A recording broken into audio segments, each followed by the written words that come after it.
Good day, folks. We're going to continue now with our macro overview. We took a look at the pandemic. We've taken a look at these mega long-term global trends that the firm operates in today and will operate with in the future. We're going to now take a look at economic measurements and forecasts. Then we'll take a look at policy impacts. And then how does it impact you and I and the work we do in this class? We're going to start out with economic growth measurements and forecasts. They're important because they give us a measurement of where we are today and where we're heading. Trends are most important in all of this. We're going to start with one that for everyone should be a basic review, and that's the GDP, the gross domestic product. It's a primary indicator of a country's economy, the world's economy. If it's growing, there's low unemployment, wages are increasing as businesses demand labor to meet the growing economy for sales, and it builds confidence. We feel good. If it's growing too fast, inflation can be a risk, which we'll talk about in a moment or so. Negative growth, there's less jobs, less production, and it creates a negative feeling. 2 quarters of negative growth is what we call a recession. When we look at the GDP, there's total GDP, and it's broken down into a lot of different pieces, but it's often expressed as a comparison to the prior year or the quarter. Trends are most important when looking at this. Measurements of GDP are a point in time. It's delayed. There's a lot of things that go into it and include estimates, and other pieces are not fully reflected in the GDP. It's not always timely, preliminary, and final. We're looking at the preliminary for the third quarter. The final will be out maybe this week, next week.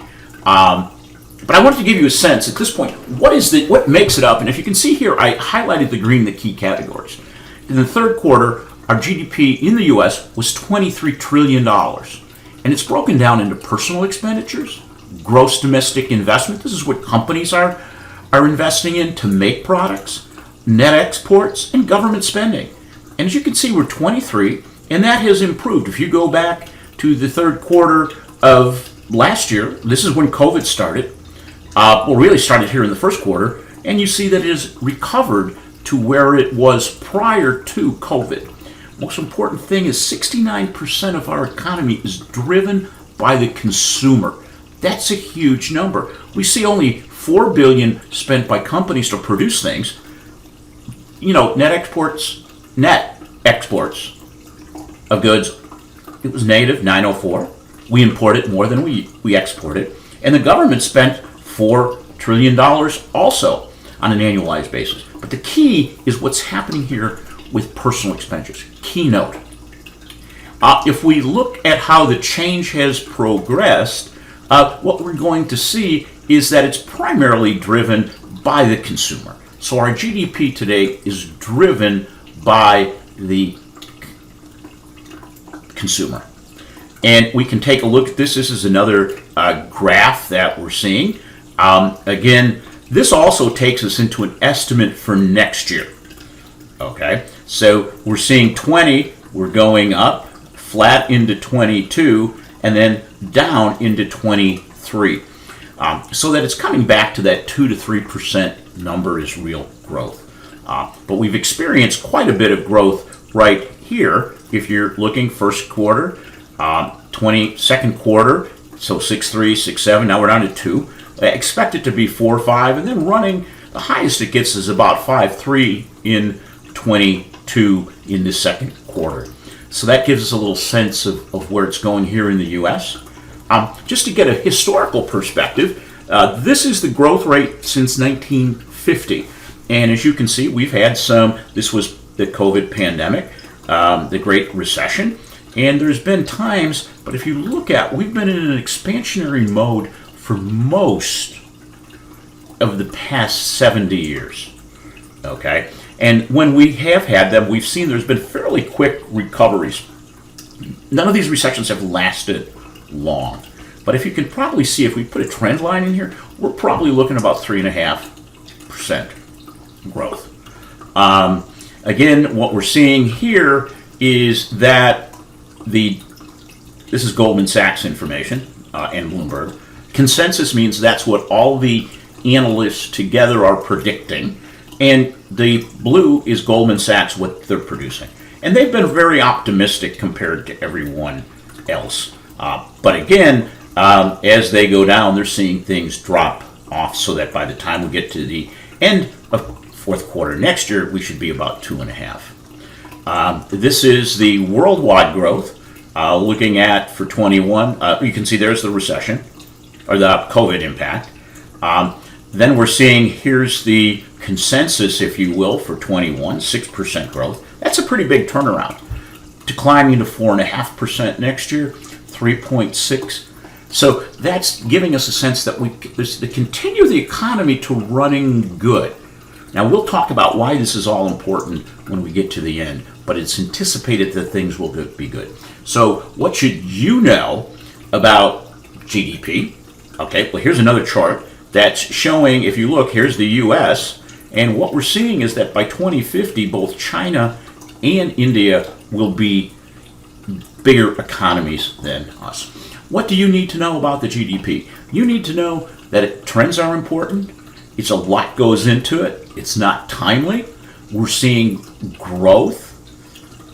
We also need to know that a significant portion of it comes from the consumer. So what happens to the consumer affects the economy.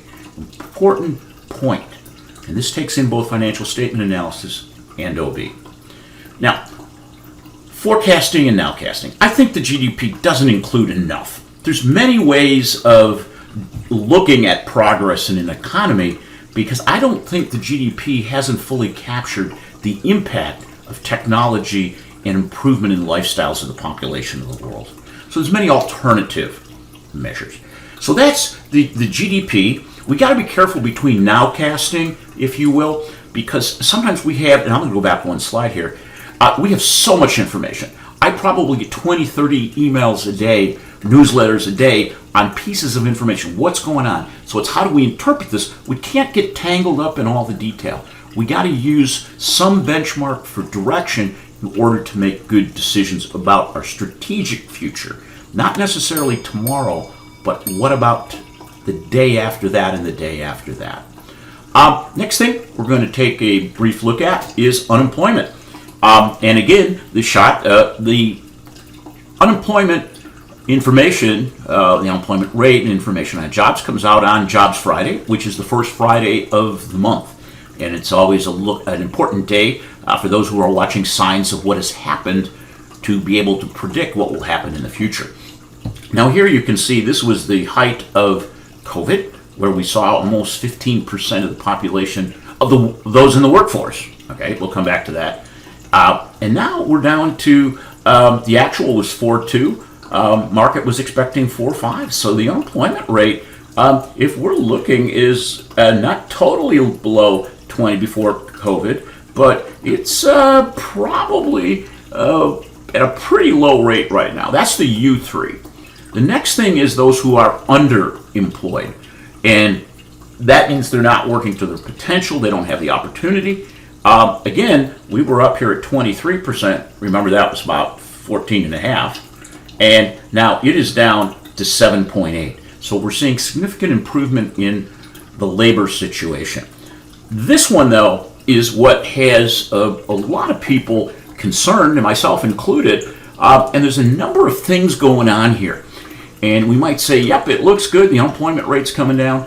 But when you look at the total civilian labor force participation rate, that means those from age 16 and up that are actually in the workforce or looking for work is 61.8%. Now go back to 2001, where we were almost at 67. So we've 5% less of the workforce. That's almost 15 million people. We saw from COVID a lot of people dropping out of the workforce. They haven't come back. So when you're looking at this, 61.8% of Americans are in the workforce. That means 40% are not.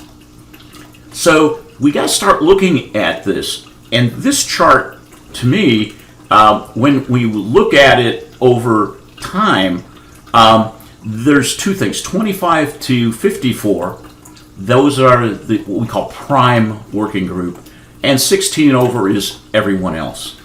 We've seen that it is tracked pretty closely, but since the pandemic, it has gone the other way. We still have those 25 to 54 are just at about 64%. That means that 24 to 54, that would exclude you guys as students, it would include us old guys, and you're looking at 64. That's telling you 36% of people between 25 and 54 are not working. This is a huge thing. That's a big number. At the same time, we're seeing the people not in the labor force that are 65 over and are not disabled.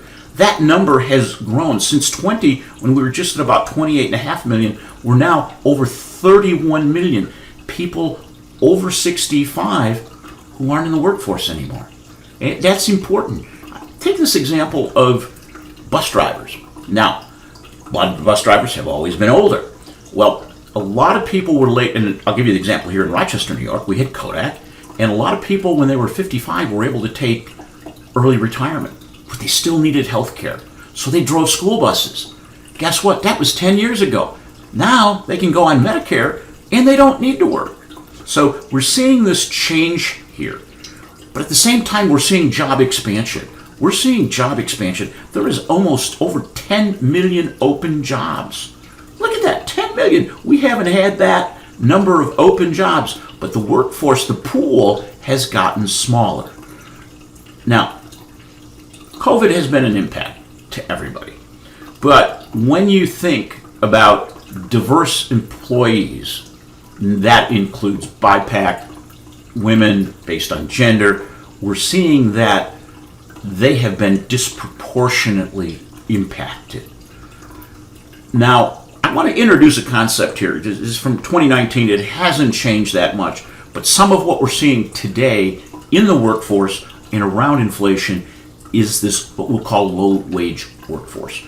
Prior to COVID, they defined categories into high-wage work, mid and high-wage workers, and low-wage workers. And when they look right here, about 56% would be classified as high to mid, 43% of the low wage.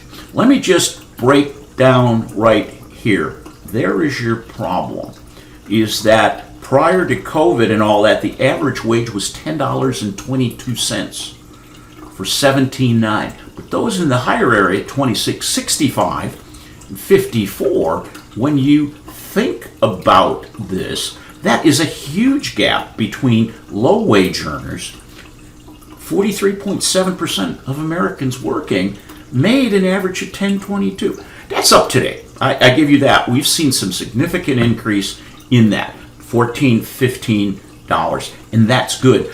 But the proportion still has stayed the same. This number on both sides has gone up. So if both of them go up, we still have this situation of low-wage workers. And when we look at this as a trend over time, and we look at the income based on what tier you fall into, the bottom 50%, yeah, they make 41% today than they did back in 1970. But look what happens if you move to the 50 to 90, 72, the top 10 to 1%, 105, top 1%, earnings went up to 50, 412. So what we've seen is the building out of this low-wage workforce. So now we're seeing the impact of that in the participation rate, the number of job openings, and the demand for jobs. This changes how firms are managed.